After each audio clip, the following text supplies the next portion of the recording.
रोज़ की चिक चिक अब मुझसे ना सही जाए। पलक तमतमा कर बोली, अरे बावली हुई जा रही है क्या? अम्मा ने भी तेवर दिखाते हुए जवाब दिया, क्यों राजू के पीछे पड़ी रहे? काम पर जाता तो है ना। अब किसी दिन काम न मिले तो क्या करे बेचारा। क्या करूं ऐसे काम का जो कमाता है शराब में फूंक देवे। ठीक है, तू जाके अपना काम कर, मैं चूल्हा चौका संभाल लूंगी। अम्मा थोड़ा नरम पड़ गई थी। पलक ने चूल्हे से उबलती चाय उतारी और रात की बासी रोटी पर गुड़ की डली रखकर अम्मा के आगे सरका दी। ए रवि, तू भी कुछ खा ले। स्कूल में क्या पढ़ेगा जब पेट में गुड़गुड़ होता रहेगा। रवि दौड़ कर आया और दादी के पास बैठकर रोटी खाने लगा। अच्छा अम्मा, मैं जा रही हूँ। तरकारी काट के रख दी है, आटा भी गूंद दिया है, रोटी बना लीजो, छोटे का भी ध्यान रखियो। पलक ने रवि की बाँह पकड़ी और घर की दहलीज पार करके तेज तेज कदमों से चलने लगी। आज फिर देर हो जाएगी, मालिक गुस्सा होगा। रवि, जल्दी जल्दी पैर उठा, स्कूल के लिए देर हो रही है। रवि को स्कूल के गेट पर छोड़कर पलक आगे बढ़ी। सामने से उसी की फैक्ट्री में काम करने वाली औरतों का झुंड आ रहा था। पलक भी उनमें शामिल हो गई। सारी टोली बतियाते हुए चली जा रही थी। कुछ घर के ताने उलाने में लगी थी तो कुछ हंसी मखौल में। राम राव कपड़ा फैक्ट्री, इसी में पलक काम करती है। अलग अलग तरह के कपड़ों को तय करके पैकेट में रखना होता है। काम ज़्यादा मेहनत का नहीं है और मिलना जुलना भी हो जाता है। पैसा भी ठीक मिल जाता है।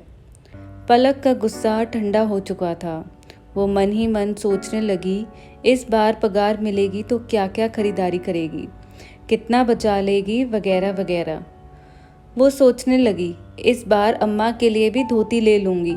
वैसे तो बेमतलब के बुड़बुड़ करती रहती है, फिर भी घर संभाल लेती है, छोटे का ध्यान रखती है, तभी तो यहाँ आ पाती हूँ। इतना हक तो अम्मा का भी बनता है। अरे पलक, रोटी खाने की छुट्टी हो गई है। घंटे की आवाज़ ना सुनाई दी तुझे? सुनीता उल्हाना सा देते हुए बोली। पलक जोड़ घटाव में इतनी मगन थी कि टाइम का पता ही नहीं चला। उसने डब्बा उठाया और सुनीता के साथ साथ चलने लगी। फैक्ट्री में 2 बड़े बड़े कमरे बने थे। एक में औरतें काम करती थी, दूसरे में मर्द। दोपहर 1 से 2 बजे तक की छुट्टी मिलती थी, खाना खाने और सुस्ताने के लिए। फैक्ट्री के बाहर ही एक पार्क बना हुआ था। उसी में बैठकर सब खाते, सुस्ताते और आप बीती सुनाते, कुछ गाना भी गाते। विकास मर्दों की टोली का लीडर था। उम्र में तो ज़्यादा बड़ा नहीं था, पर बातों में वो सबको जीत लेता था। गाना भी अच्छा गाता था। कभी कभार पलक से भी बातचीत हो जाती थी।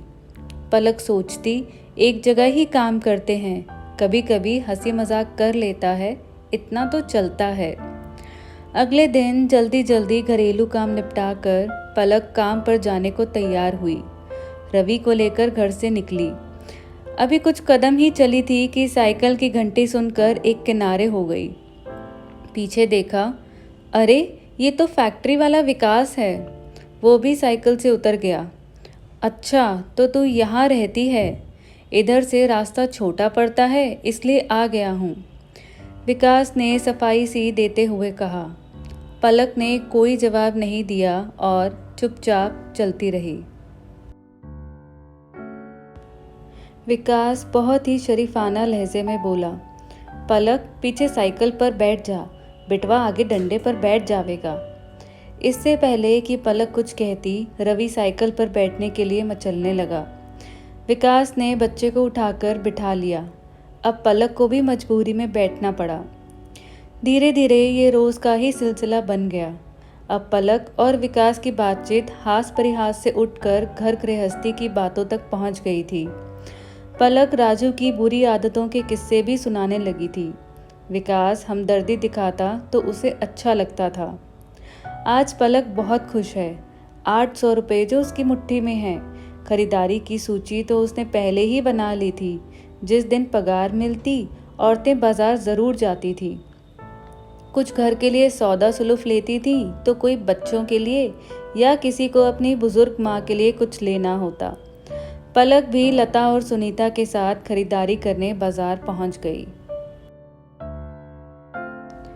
छोटे के लिए स्वेटर, रवि के लिए जूते और अम्मा के लिए धोती भी खरीद ली। बार बार नोट मसल के देखती कि कितने बचे हैं। लता ने पति के लिए कुर्ता खरीदा तो पलक ने भी राजू के लिए एक कुर्ता छांट कर ले लिया। सोचने लगी जैसा भी है तो पति ही। खरीदारी के बाद सब अपने अपने घर की ओर चल दी। पलक भी दौड़ती हुई चल रही थी। आज खासी देर हो गई, अंधेरा भी छा गया था। घर के दरवाजे से ही उसे राजू के चीखने चिल्लाने की आवाज़ सुनाई दी। पलक की सारी खुशी गायब हो गई। अंदर जाकर देखा, अम्मा एक तरफ कोने में मुंह लटका के बैठी थी। बच्चे भी सहमे से खड़े थे। चूल्हा भी ठंडा पड़ा था। इससे पहले कि पलक कुछ कहती, राजू ने उसे जोर से लात मारी और गरजा, कहाँ से गुलछर्रे उड़ा के आ रही है इतनी देर से? काम का तो बहाना है, यारों के साथ मौज मस्ती करने जाती है। इससे आगे सुनना पलक की बर्दाश्त से बाहर हो गया था। थैला वहीं पटक कर कानों पर हाथ रखकर बैठ गई।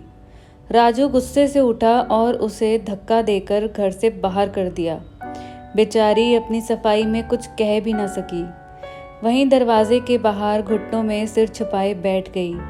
न जाने कब झपकी लग गई। अचानक कंधे पर किसी का स्पर्श पाकर घबराई सी आंख खोलकर देखा तो अम्मा खड़ी थी। मिन्नत करके उसे अंदर ले गई। पलक का मन भर आया था। राजू तो सुबह सुबह उठकर ही कहीं चला गया था। अम्मा ने पलक को प्यार से समझाकर काम पर भेज दिया।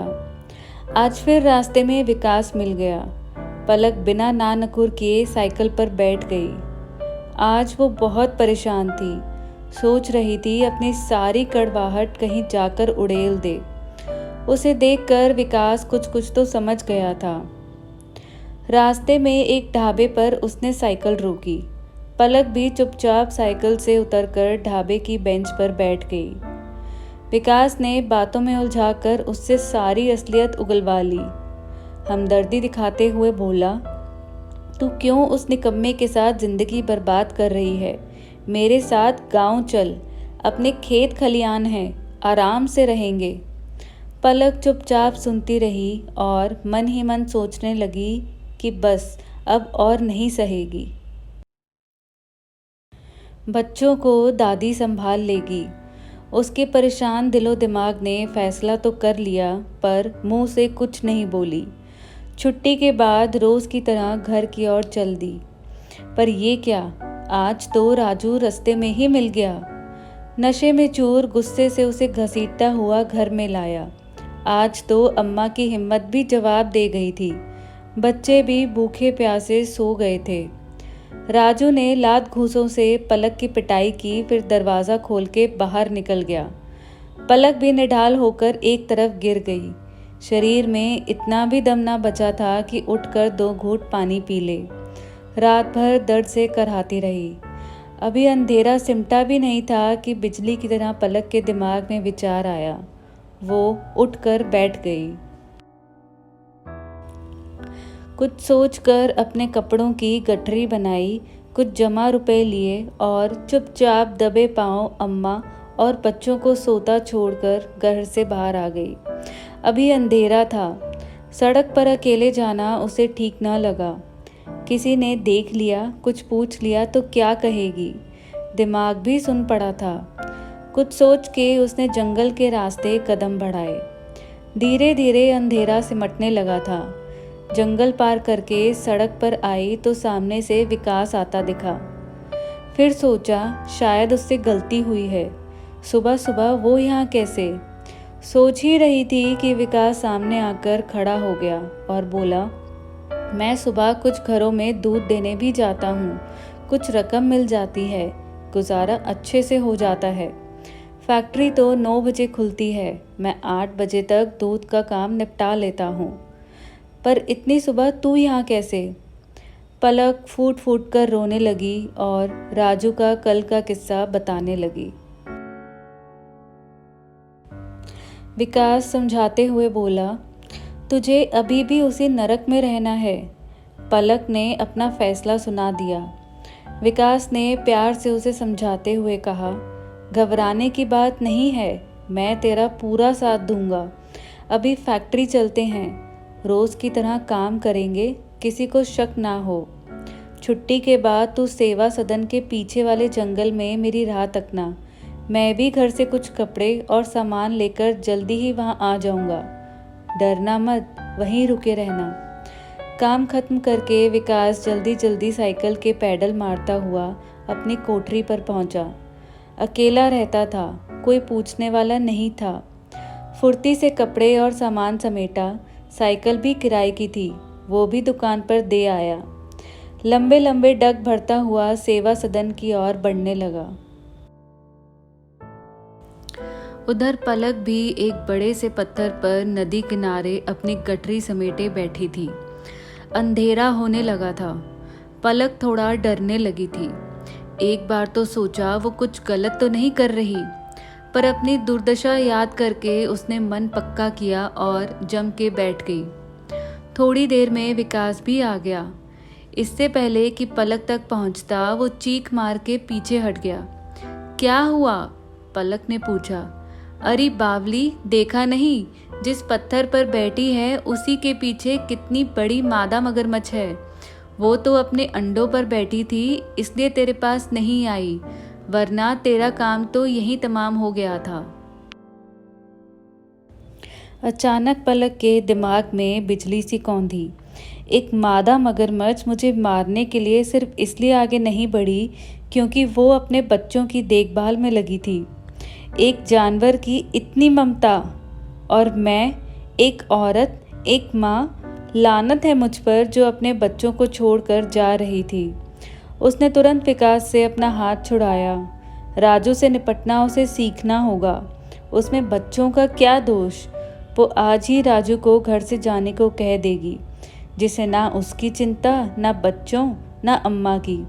उसका घर में कोई काम नहीं। मन को पक्का करके पलक घर की ओर लगभग चल दी। दोस्तों, एक स्त्री, एक माँ कितनी भी कठिनाइयों में हो, किसी भी परिस्थिति में हो, पर उसके बच्चों का प्यार उसे अपने घर तक खींच ही लाता है। आपकी पलक के बारे में क्या राय है?